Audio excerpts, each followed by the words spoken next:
testing out Biomutant on the Asus ROG Flow X13 touchscreen laptop.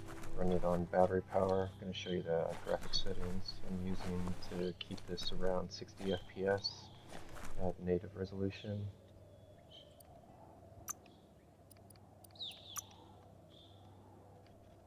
So we do got to run it at 1200p native resolution because this is also one of the games that doesn't support 1080p. It stretches the image vertically on the screen, doesn't display correctly by doing letterboxing.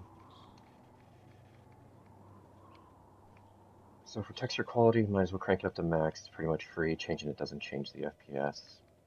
Same thing with fur detail. In most situations, you'll see there is one situation that I'll show you where it will drop the FPS a little bit. World draw distance, might as well crank that up to max. It doesn't hurt anything. Lower it, well, it doesn't boost the FPS lowering it. Object detail, same thing. Got it on high. Lowering it doesn't boost FPS. The biggest thing for FPS will be shadow quality. If you do set it to low, that'll give you a decent FPS boost, but the quality on low shadows is really ugly. You'll see a lot of pixel shimmering if you put it on low, so I was trying to force keeping it on medium. And if you do the manual resolution scale, pretty much you gotta put it on 65, and that'll keep you to close to 60 almost the whole time.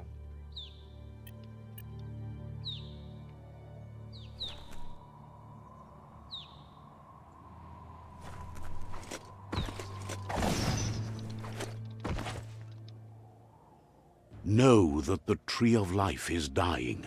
Its days are numbered. Without help, it can't endure the environmental change and assault from the world eaters.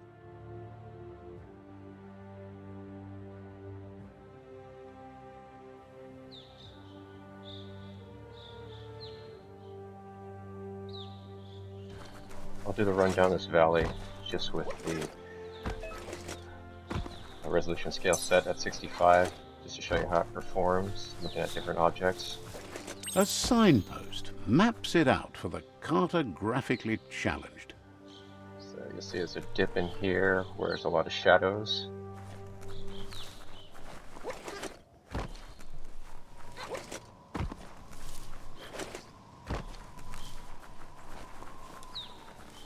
And this is what I'll show you real quick on if we switch the shadows to low.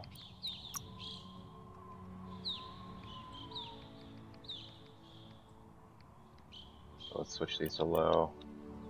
Look at how ugly it gets, all that pixel flickering you get on low shadows. But you do claw back a lot of performance, but there's so much pixel flicker and shimmer. So I feel like it's not worth it if you don't have to, especially on this quality of the GPU. So let's put those back at medium, where they look so much better.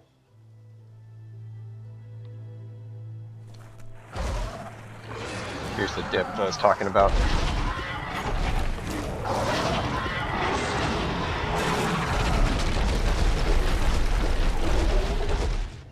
That must be the world eater that chewed off Out-of-Date's leg. You'll need a hat trick to bring that down. So that segment right there, it's always going to dip.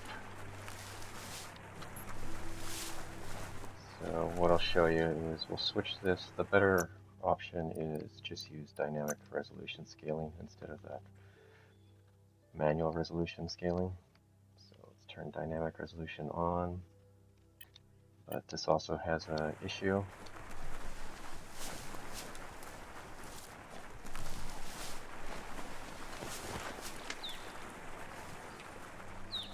So by default in this game, you see the FPS is jumping up. I think for dynamic resolution, it's trying to target like 67 FPS. So what you're going to want to do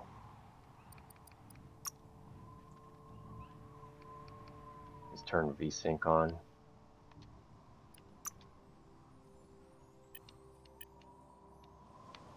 That way we get a more steady 60 for better frame persistence. So dynamic resolution is the better solution for this game. But even with dynamic resolution, with the World Eater, that scene where he's busting up everything, he's got all the smoke and particle effects, it's still going to drop down to like 48.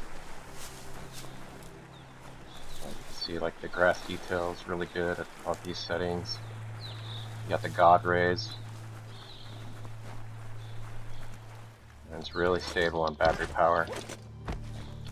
And I'll have a segment coming up and I'll show you what other settings you got to change inside Windows, your Asus Armory Crate, and the GeForce Experience software to run this at full speed on battery power.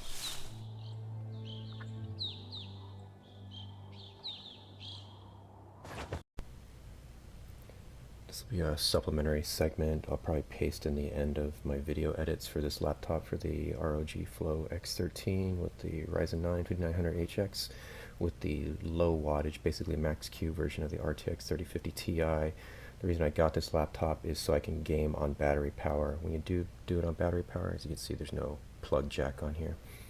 You only get performance mode is the highest setting you can get. But the most important setting you need to disable in order to get fast battery performance is go into your GeForce Experience, turn this off, battery boost, or limit it to something more reasonable. So if you enable it, by default it's going to be 30 FPS, although you can crank it up to 60. So I just turned it off, just for the testing. That'll be the biggest performance enhancer for it.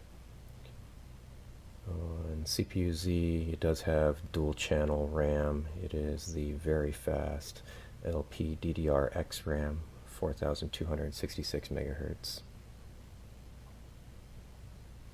And the reason I'm filming this extra segment with a AverMedia capture box, which will film it in widescreen, is for some reason on the GeForce software, I don't have the privacy option down here, so I can capture the desktop at the native resolution.